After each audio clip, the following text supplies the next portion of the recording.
Good day, everybody. Welcome back to Down the Donut Hole podcast. And some nervous news yet again. And later on, we're going to just keep hacking life, you know? Yeah. That's all we got. Hacking our way through the weeds of life. Yeah. Hey, it looks like President Trump has given a 90-day reprieve on the tariffs. So some Except people for can China. make more money on the stock market. I know, that was it. There was a brief spike, but now it's still open lower this morning, apparently, because people still aren't comfortable. But this back and forth, I know that there are insiders who know how to work all of that. And it's unsettling now because it feels like this is a game. And I don't like it. It's very destabilizing for my nervous system. It's always been a game, really, but now it's completely transparent. I think. Yeah, they're working it. Yeah. They're working it. So I wish they weren't. I wish they could kind of just say, okay, we're not going to do that, and unless something drastic changes, and then we'll reserve the option. But for now, let's just plow forward with a much more even hand on the tiller, I guess. So that, I think that's a good thing. I know the car manufacturers are feeling better. That, of course, is an interest that Mr. Musk has, and I'm hoping that his influence, while it benefits him greatly, it also benefits the average citizen who may have a car that needs replacing in the near term. So I think that's all good. So that's a big deal today. And I see there's more talk about the deportation of visa students, international students who were here on approved visas. And apparently there have been, according to Marco Rubio, Secretary of State, that over 300 have been kicked out of the country, to put it crudely. The official word, probably about 3 times that. Oh, really? Wow. I don't know whether they're restricting that just to student visas or visas of all kinds for international, invitees, I guess. So that's got to be hitting the colleges kind of hard. And I'm wondering if they're really thinking about all of that, because if you're working on research projects and you have some brilliant students helping with those projects, and of course they're expected to write up their research results and that sort of thing, but sometimes there's personalities that things are just working in their head and they're not to the place yet where they can write it all out. And so I'm sure that is a huge loss for some of the projects that they're working on when you have key players, even if it's just one aspect of a bigger project, that you have somebody, really putting their entire effort into that. I'm sure that that'll be sorely missed. And so I'm hoping that they can appeal these things, and maybe do. Although lab work is hands-on, isn't it? So it wouldn't even be possible for them to stay in their home country and work on some of these research projects. Well, you can do quite a lot that way these days, actually. So that's a possibility, I suppose. But it doesn't have a good look in terms of the whole thing about cooperation between nations on Earth kind of thing. No. From what I understand, what seems to be the root cause of their removal from this country, and I mean literally they're being rounded up, essentially arrested by people wearing masks in plain clothes and loaded into unmarked vehicles and carted away to deportation centers far away from their base of support. Whether it's a university, they send them far away, hold them there until they get their, flight arrangements and whatever else has to be done, and then away they go. So, but I think what I was reading was that any of them who have participated in any pro-Palestinian protests regarding the Israel-Gaza situation, they are the ones that are targeted. Some of them have minor traffic infractions, speeding.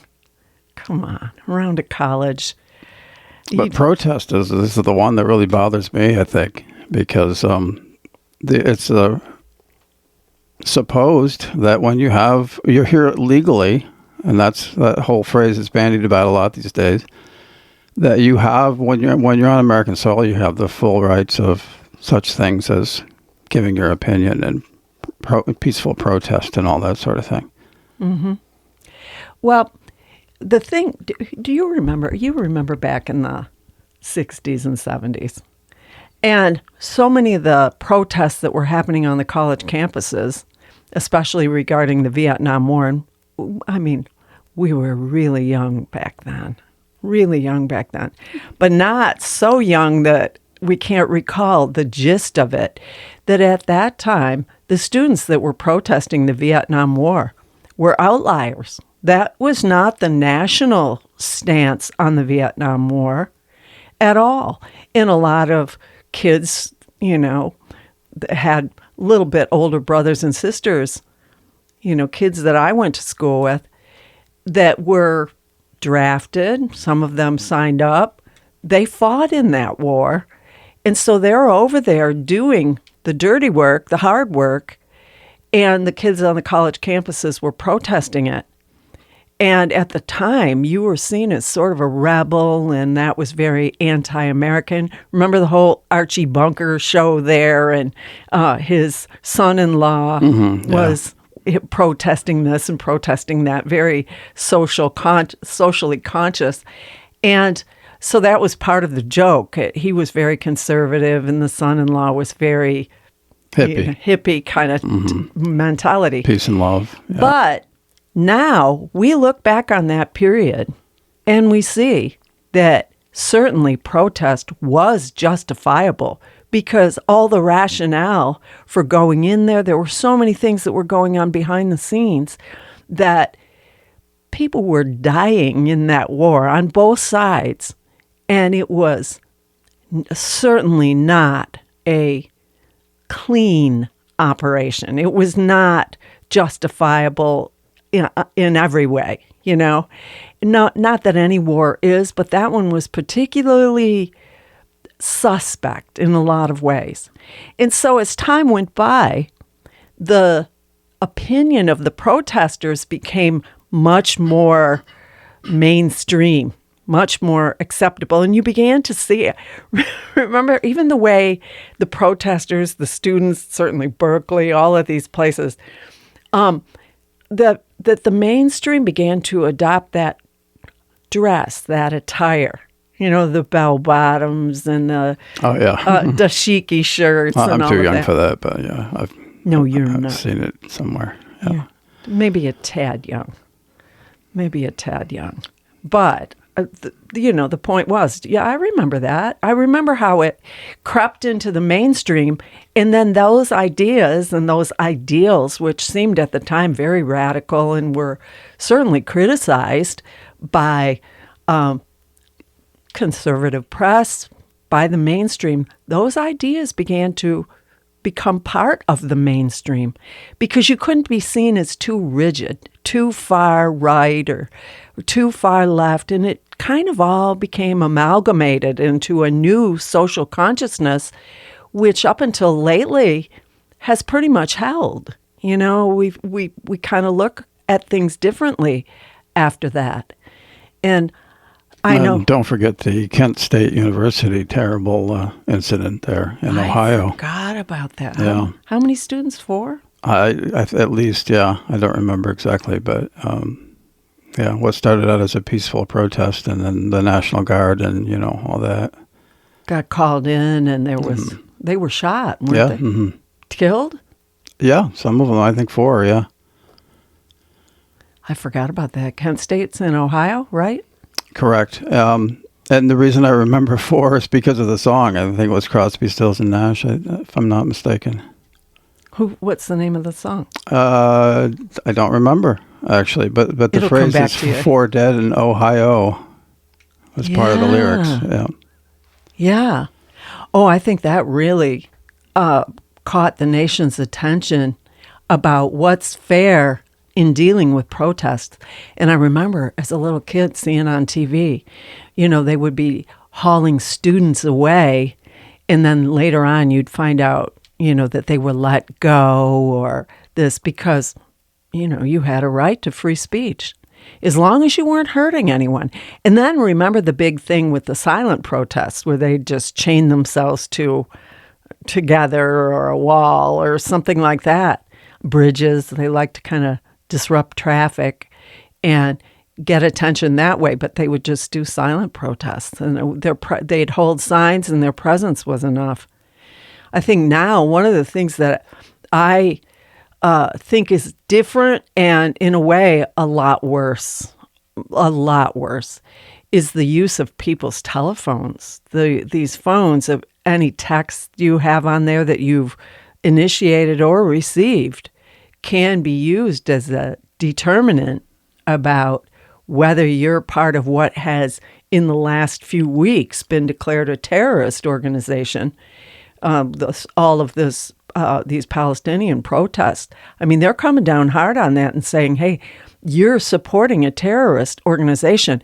But I think that the problem is that there's a dichotomy between the desire to protect and see to the well-being of the Palestinian citizenry, and certainly there's a difference between how you feel about Hamas, which has been justifiably declared a terrorist organization. So they don't really represent the state of Palestine, from what I understand. And I admit to not being an expert or any of that. But see, it's that area of confusion, and I'm not the only one that says, okay, without sitting down and being able to get my nose in the books and doing a lot of research on this, I have the sense that there's a big difference. And certainly when you see little kids and mothers and people, jockeying for position in a long line for a small amount of food, I think that all bets are off then, and you respond in a human way. And I think if you have an ounce of empathy and you look at that and you say, look, these people, almost to a person, are caught up in a political machine that long, long ago stopped serving their needs and interests. And now it's about a power struggle that who knows if it will ever be solved, because a lot of people don't want it to be solved. It's like these old tales of neighbors who begin some sort of a fight, and it just never ends. It's like the Romeo and Juliet story. Hatfield and McCoys, specifically to the U.S. And it's neighbors, they're fighting back and forth, and they're always looking for something to be upset about or to point the finger. And you see these, not to be trite, but you look at that and you think to yourself, it needs to be adjudicated. Along those lines, I will say I saw that Mike Huckabee is going to be the new U.S. ambassador to Israel. No surprise there. No, he's a party loyalist, but I think he'll do a good job. I mean, he's been in politics for a long time. He certainly knows a lot of the players. I know he's been over, on visits to that area before. Would there be concern, though, that unconditional support of Israel no matter what? In this day and age, Dave, and with the idea that it's hard to keep up. You and I admit, most people on the street will admit, who knows what's going on over there? This has been going on forever. And it doesn't seem like there's really any, movement to solve this. If it holds, it's for 3 weeks or 4 weeks or something like that. And then somebody fires a shot and here we go again. And I know that the United States certainly President Trump, has expressed interest in taking over the Gaza Strip and making that into a very nice vacation community. And I question how that's going to make America great again. But who am I? I don't know all the ins and outs of all of this stuff. And I would just say that now Marco Rubio is saying that the student protests are against national interests. Anything having to do with protesting the situation in Palestine. Of any sort. And I'm wondering if what they mean by that, because of this expressed interest in taking over the Gaza Strip, that if students are professing concern about the humanitarian aspect of all of this for the Palestinian human beings, that if the world garners sympathy for Palestine, is that in some way going to influence the world's opinion about the United States' interest in developing Gaza? Now, that's the only angle that I can think of right now. I know we've had partnerships. I know that there's intelligence exchanges between the United States and Israel. I know that that has been sort of a base for the United States to understand the goings-on in the Middle East from a fairly safe position. But because change happens, we can't stop change. I think that professing unconditional support for one side or another without keeping an absolute up-to-the-second understanding of what they're all about, I don't know if that's wise. Usually not wise. Always, I think. Yeah. Always not wise, it would seem like. Well, there's so many people that we love, but I would never say there's even one person that I can think of that I would support unconditionally every single day.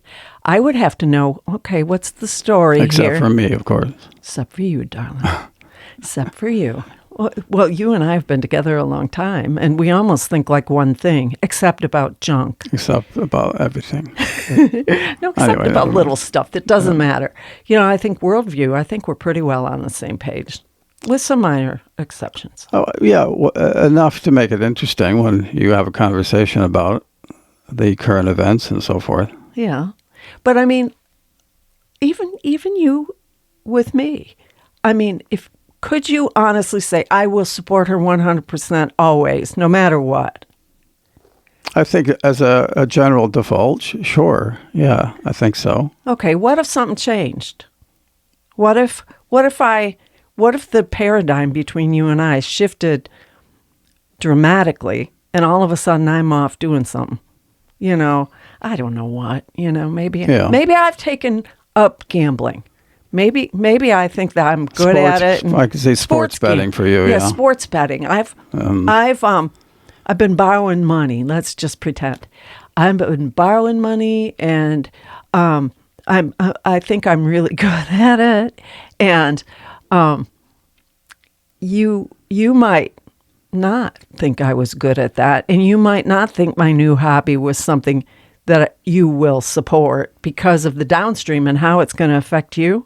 Yeah. And I think this little play acting example is a good way for us to say it's unwise to commit upfront to 100% support of any human being without knowing all the ins and outs.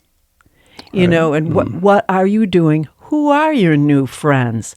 What's in it for you, this thing that you're doing that doesn't seem like you ought to be doing it?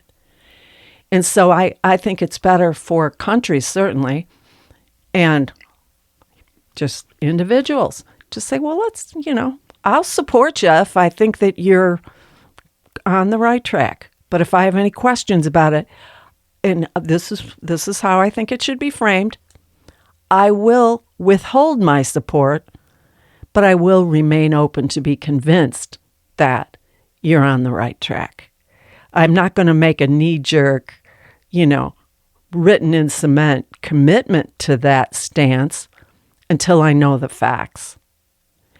And I think that holding back support for something does not mean that you're against an individual, a partner, a friend, a relative. It simply means that you are taking the wise track on that and being judicious. And I think when students voice concern about something or put forth a viewpoint that at the time seems contrary to a conservative or a persistent belief system, if new data has come up, and certainly in this day and age, in the age of the internet and all of that, data is hard to repress. You can try, but with every single person with a camera in their phone and ways to record in real time in the moment without having to run in and set up, it's very hard to repress things. That's why countries that restrict internet usage in any way, that's why they have a lot that they prefer that the citizenry does not have access to, because they don't want whatever it is getting out beyond their borders, beyond what they can control and seal up. And so we have to say, when you are gagging any aspect of the population, that is a bad look. It's an early sign, I think, of, you got to keep your eye on that situation at the very least. I think so too. And I know that now when visitors, tourists come to the United States, when they come through our borders, some people are being asked to hand over their phone for scrutiny. Is that right? I hadn't heard that. Yes, that is a huge problem now. For no reason, just randomly? Yeah, randomly. Mm-hmm. And who knows? It seems randomly, but who knows what the lists are? And I think it happens more with tourists from certain regions. And so on the basis of that, there are people who are being turned away from our borders. And the phone usage of a lot of those student visa holders, those have been scrutinized and used as the basis for their removal. And so every phone, while it has your personal data on there, it has evidence of communications. And they're saying that some of these visa holders are connected with Hamas based on their phone usage. But that doesn't mean that person individually, just off the top, without a lot more forensics on that, whether they themselves hold beliefs consistent with Hamas or whether they have family members. I mean, that's such a quagmire and so complicated these days.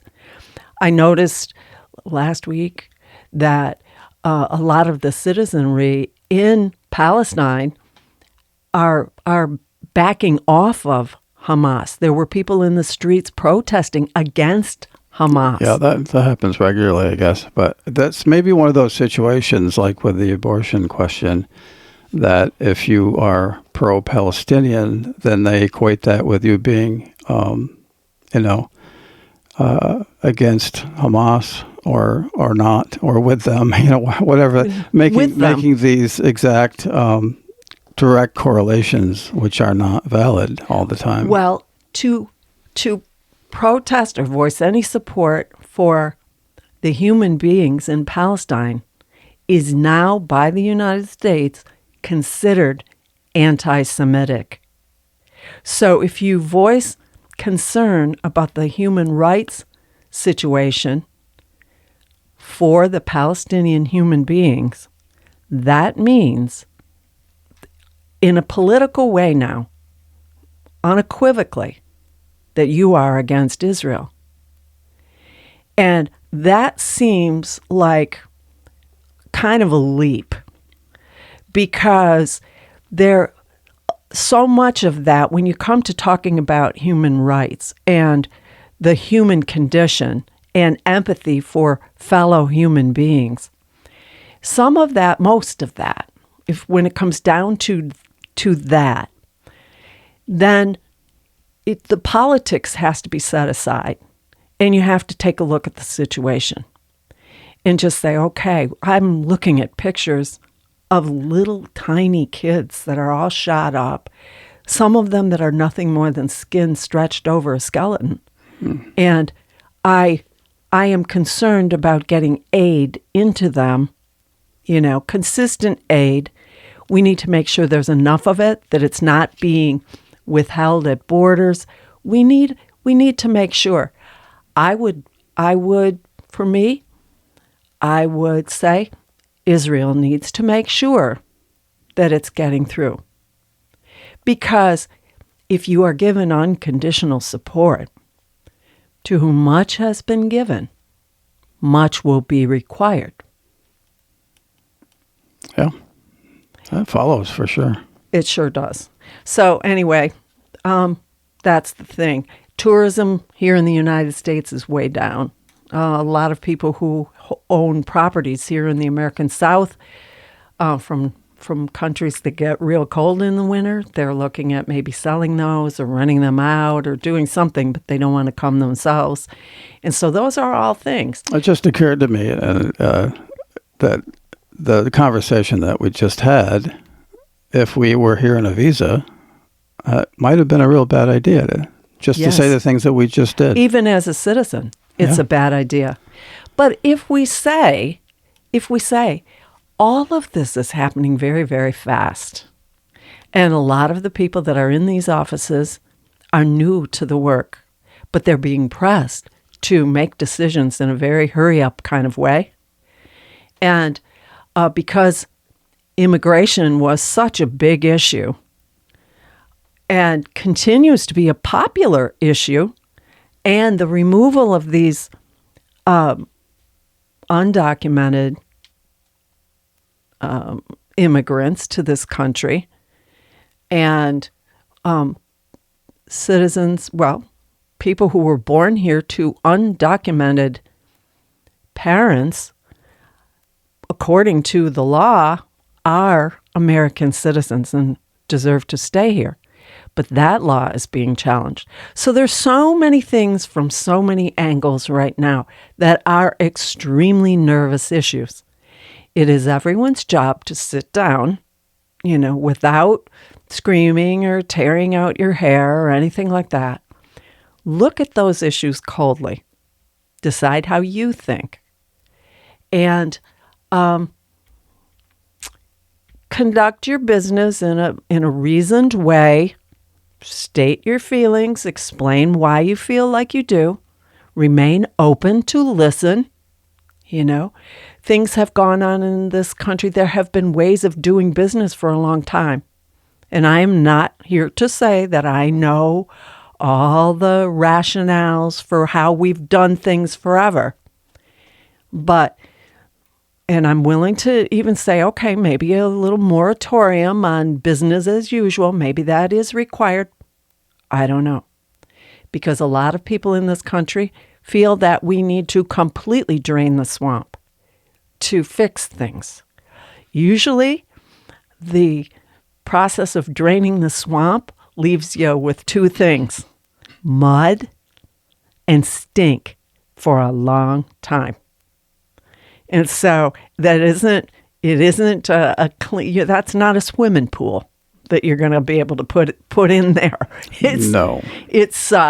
That's going to be a lot of muck. Not anytime soon, that's for sure. It's going to take a long time. And so it's not jumping out on me or at me or to me for me. What's you get a mud dog or something after you. Something like something from Star Wars there. Yeah, that's... Anyway, did I see, or am I wrong, that they started to soften the rhetoric a little bit on Panama? I'm understanding that they have recognized Panama's sovereignty. So That sounds like a step in the right direction, I think. it does. I know China has a lot of interests in the Panama Canal. All countries need that Panama Canal to facilitate trade.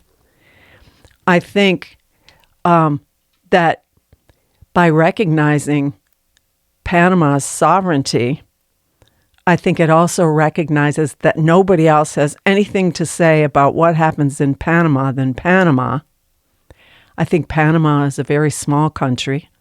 I think the United States is a very large country.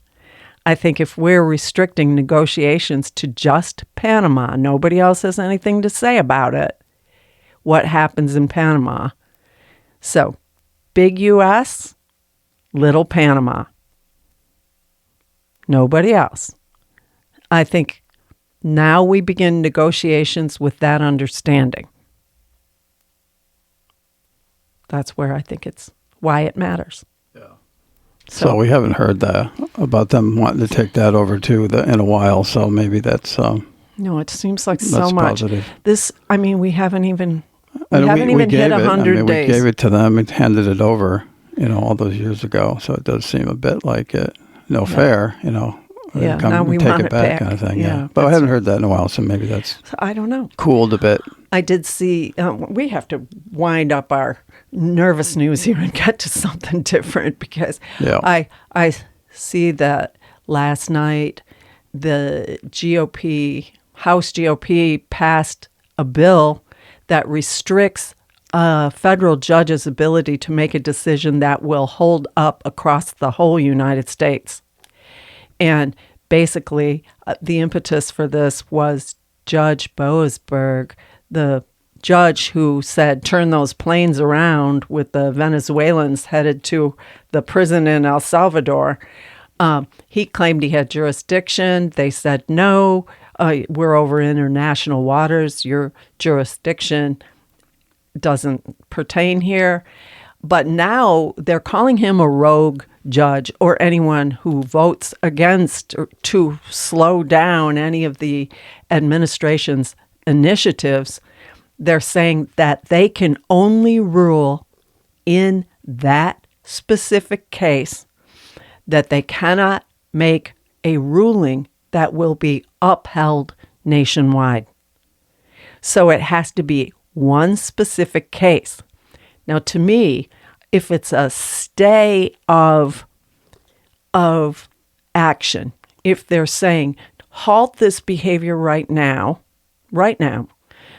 anything pertaining to anything that's like this case, in the interest of efficiency, I think let that stay stand, honor that stay for the time being, and then crunch through the process about why what you are doing is constitutional, rather than having every single individual who is affected by a certain behavior or a certain initiative, forcing them to bring their own separate lawsuit.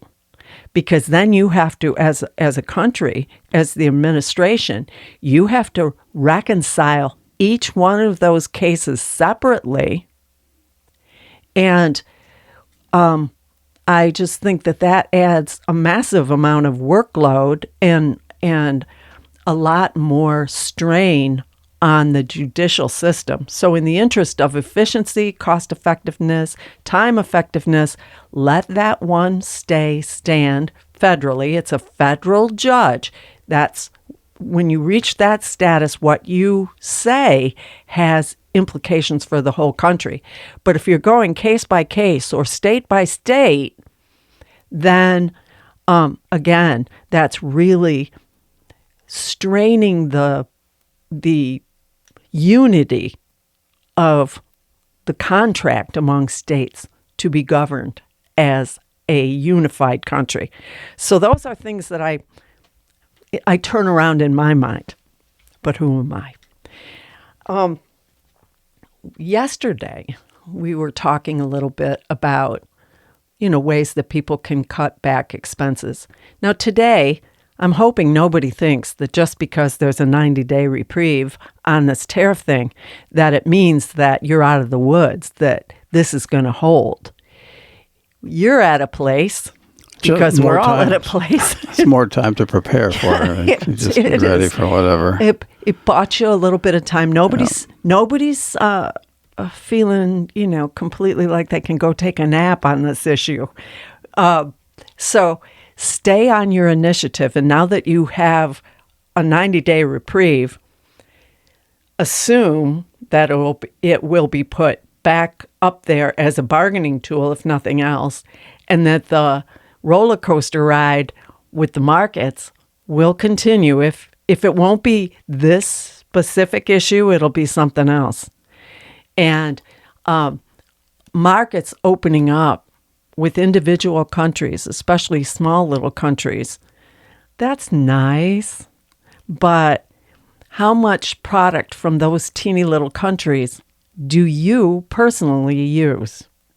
A lot of countries may have little cosmetics or some food, some jellies, some, other stuff that reaches the markets here. But the biggest players are China and, some EU stuff. And so you have to assume that we're still fighting with China. You're still going to feel it when you run out to buy a new pair of socks or, a replacement floor mat for your car or, whatever else that you just kind of is an everyday sort of thing. You don't have to think about it. But if you're paying, over 50% more for that item than you were last year, then you're going to feel it in a million ways. And with prices still high, you're on the hook. You still have to think about it, ways that you can cut back.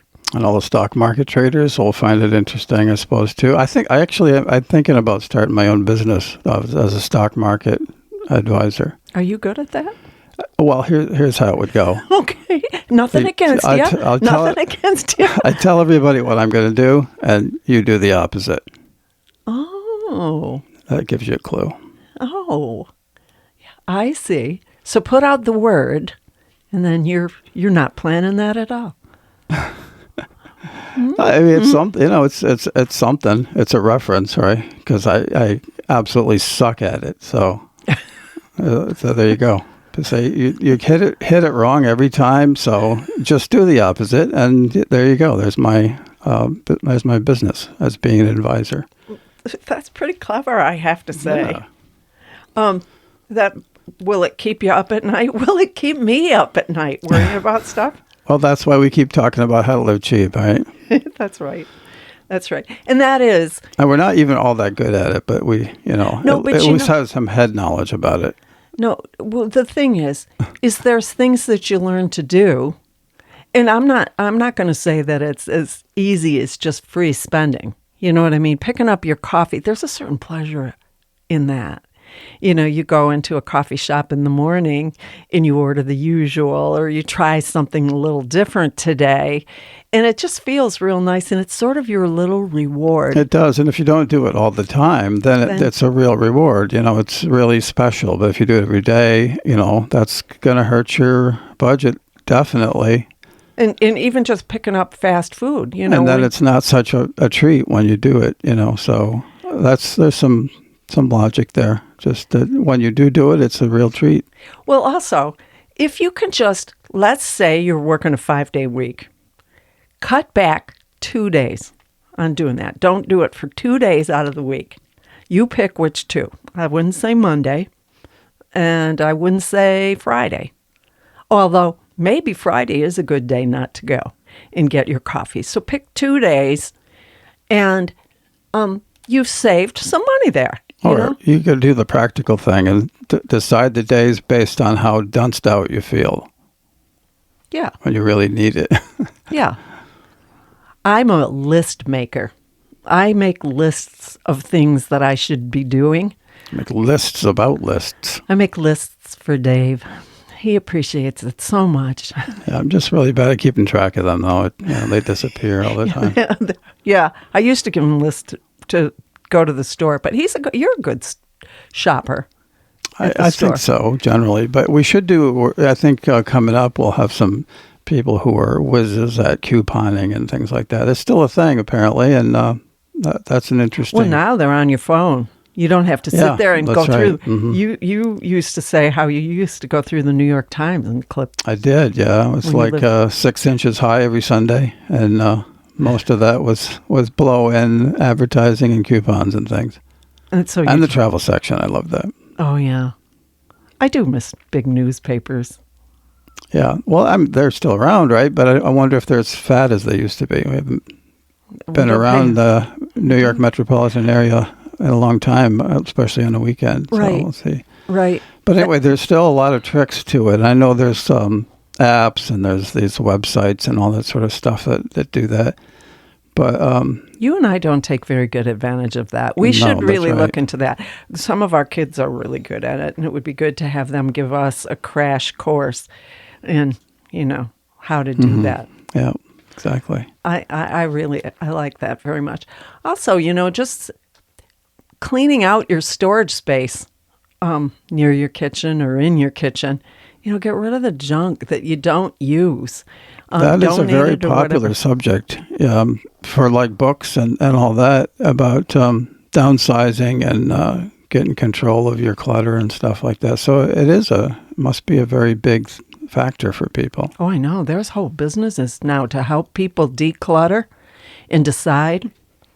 I mean, I'm reaching the place where I'm looking at a lot of my clothes and I'm thinking, oh God, yeah, it's time for me to go shopping. That's what I think. I'm pretty much a minimalist at heart. Anyway. Oh, you are to a maddening degree, an absolutely maddening degree. Travel with a small backpack, that kind of thing. Yeah. Nothing else. No heavy luggage, none of that. We'll get into that too someday. No. Oh, I have a lot of little travel tips, things that I travel with that I would never consider leaving home without. And one of them, and I'm just going to throw it down right now, an over-the-door hook. That sounds like bulky. It's not the smallest thing. I like the plastic ones. It doesn't take up too much space. It depends on how you fit it in amongst your other stuff, but it's fantastic for if you want to hang a bathrobe. A lot of the hotels that we stay at are not 4-star hotels or 5-star, wherever. How many stars? Well, sometimes, but very rarely. Very rarely. Yeah. All we need is a place to lie down at night, and I like a TV so I can watch the local news. That's what I care about. Yeah, it can get extreme in a negative way. We've had to sort of curl up in a ball before and kind of... We've stayed in some real sketchy places. Oh, my gosh. And you get out of them and you think to yourself, oh, how did I survive that? But if you're on a real tight budget and you want to travel, there will be moments. And I will say, one of the most expensive hotels we stayed at turned out to be very weird, is all I can say. Just weird. It was weird, yeah. It's so much so that the Uber driver, I forget, was it a proper taxi driver? Yeah, taxi. Found the place. He had a hard time finding it, actually. It was in behind some sort of alley, and he stopped. He said, I think this is it. And he says, are you sure you want me to leave you here? And we think, it was a college town, and I'm sure there's a lot of college kids that show up, and they don't care. That was fine for them. It's a little different for people in our age group. Anyway, I hate to say it, but we're just about out of time. And I do hope that you find a little bit of time to go outside or to take a nap or to do something just for you. It doesn't need to be expensive.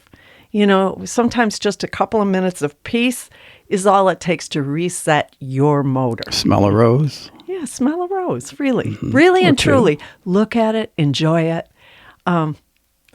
There's so much out there, and we are so blessed in spite of everything. And I just thank you for listening, and we'll talk to you soon. Yep. Bye-bye.